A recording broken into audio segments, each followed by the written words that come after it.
ជាខោអត់ទៅបានមួយទៀតសូមប្រាប់ញ៉ាំដល់នេះដែរបកកាយចង់ញ៉ាំប្រាប់អត់ទៅបានហូរតែកណ្ដោពេលផងទៅដល់ចាំបងអើយ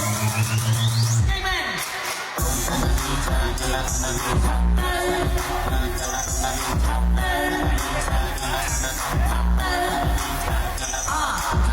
ុំនិយាយច្រើនពេកតែគុំនិយាយច្រើនពេក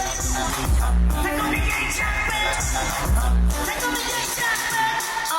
តែគិតតែថាគុំនៅរស់នេះគុំមកសេចក្ដីមើលមកតែខ្ញុំពិតជាទៅនេះតែគិតតែថាគុំនៅរស់នេះគុំមកសេចក្ដីមើលមកតែខ្ញុំពិតជាទៅនេះតែគិតតែថាគុំនៅរស់នេះគុំមកសេចក្ដីមើលមកតែខ្ញុំពិតជាទៅនេះតែគិតតែថាគុំនៅរស់នេះគុំមកសេចក្ដីមើលមកថាយើងនិយាយនេះជារឿងផឹកស៊ីមិនថាគេមិនថាខ្ញុំពេលតែបានផឹកស៊ីទៅមកនិយាយជុំគ្នាសម្ងតិចតិចក៏ចាប់គូគ្នានិយាយដល់សម្រាប់តកូនដល់ណានិយាយនឹងស្ដាប់ប្រាក់រួចហើយនៅក្នុងមកផឹកស៊ីកុំសិននិយាយច្រើនពេកប្រយ័ត្នតែអត់អីខ្លាំងអ្នកអត់សុខ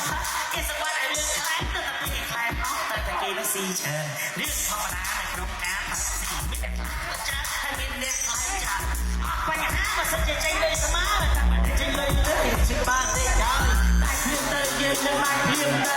តែគ្មានទៅយើងនឹងអាចព្រៀមទៅតែគ្មានទៅយើងនឹងអាចព្រៀមទៅតែគ្មានទៅយើងនឹងនិយាយជាផង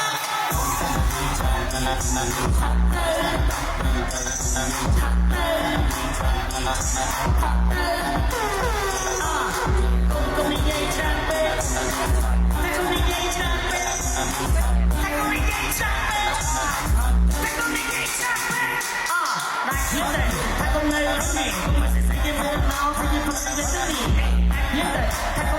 để không bỏ